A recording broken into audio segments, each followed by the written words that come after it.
I'm speaking from London. It is late afternoon, and the people of London are preparing for the night.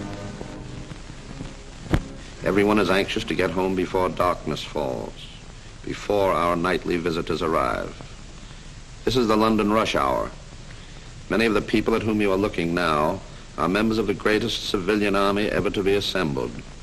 These men and women who have worked all day in offices or in markets are now hurrying home to change into the uniform of their particular service.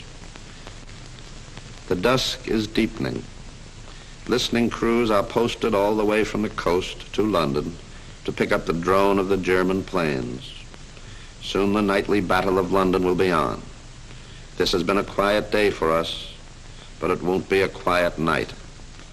We haven't had a quiet night now for more than 5 weeks. They'll be over tonight, and they'll destroy a few buildings and kill a few people, probably some of the people you are watching now. Now they're going into the public shelters.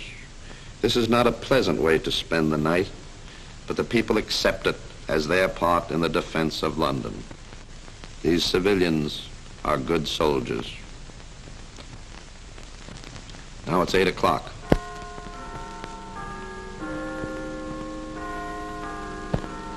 Jerry is a little bit late tonight. The searchlights are in position. The guns are ready. The People's Army of Volunteers is ready. They are the ones who are really fighting this war. The firemen, the air raid wardens, the ambulance drivers. And there's the wail of the banshee.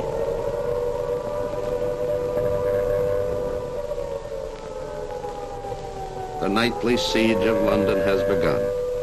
The city is dressed for battle.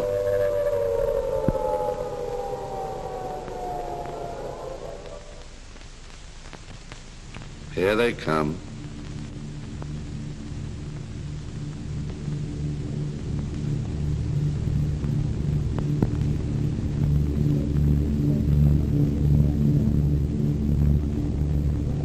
Now the searchlights are poking long, white, inquisitive fingers into the blackness of the night.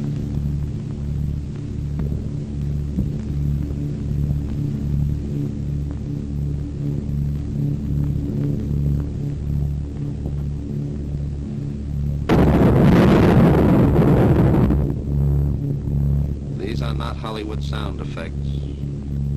This is the music they play every night in London, the symphony of war.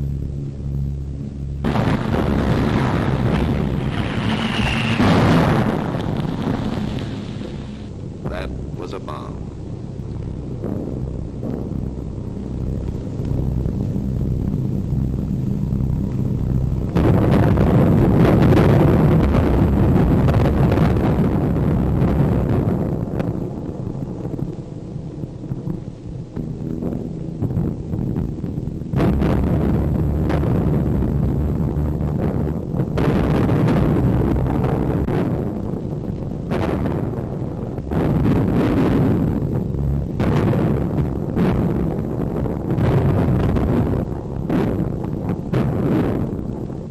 The very young and the very old, with that deep wisdom given only to the very young and the very old, sleep in the shelters. Do you see any signs of fear on these faces? Now the army of the people swings into action.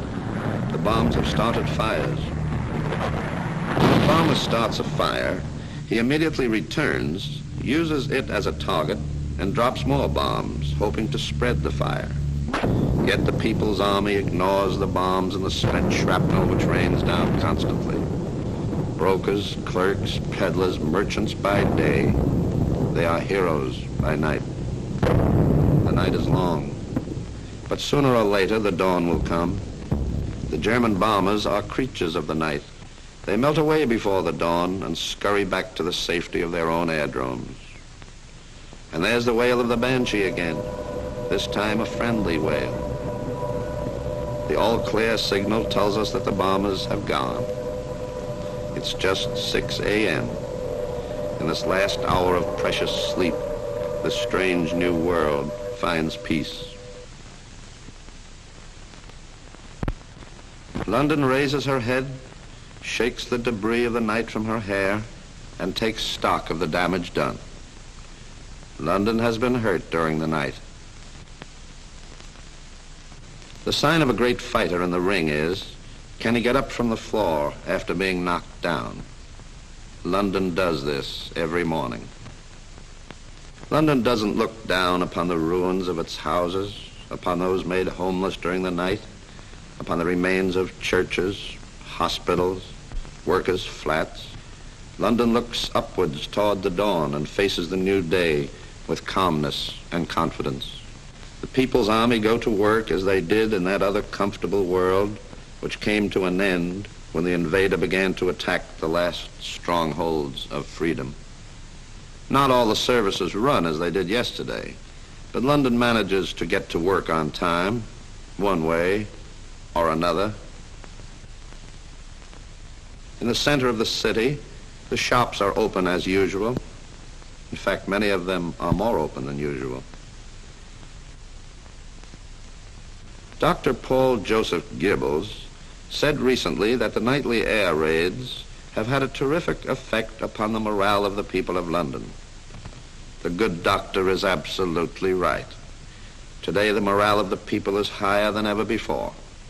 They are fused together, not by fear, but by a surging spirit of courage the like of which the world has never known.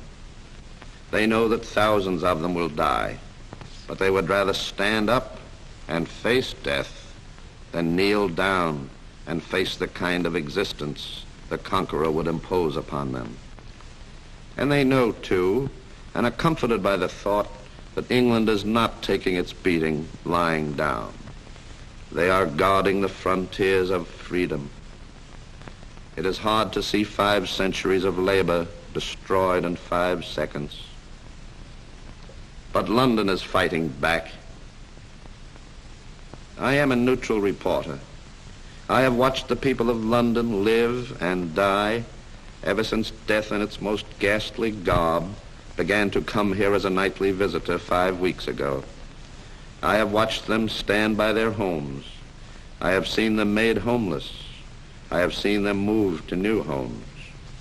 And I can assure you, there is no panic, no fear, no despair in London town. There is nothing but determination, confidence, and high courage among the people of Churchill's Island.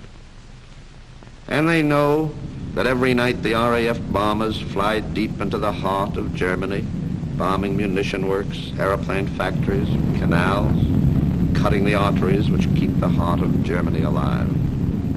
It is true that the Nazis will be over again tomorrow night, and the night after that, and every night. They will drop thousands of bombs, and they'll destroy hundreds of buildings, and they'll kill thousands of people. But a bomb has its limitations.